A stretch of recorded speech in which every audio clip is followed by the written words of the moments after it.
So how often do you have to go in for fingerprints, either, you know, for the city and for Capital? For the city of Austin, I have to go in every other year, every 2 years.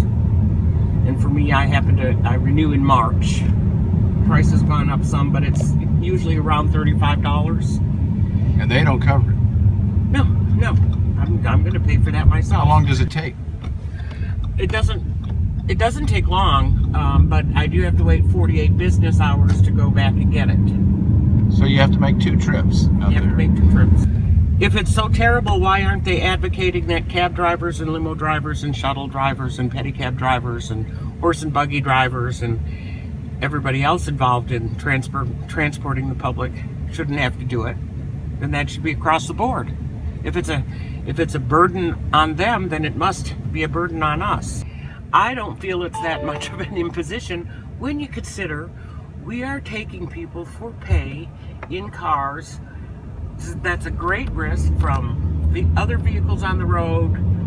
You know, what kind of person I might be. Am I at the very least a scammer? And the reality is, look, nobody cares if you got busted for smoking pot in Zilker Park in the 70s. Nobody cares if you bounced some checks at HEB in the 1980s. What this is about is making sure that people who have a history of violent crimes against persons are thoroughly scrutinized by officials, by people who are not directly involved with the company, before they're turned loose on the public. What are you hearing? What has been the effect on you, on your business, but also what are you hearing from other Yellow or Austin or Roy's drivers about what the last 2 almost years of having Uber and Lyft in town has meant to your business?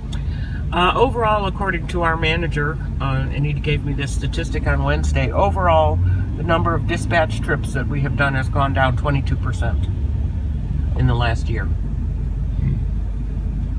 And that's theft, because it's not fair.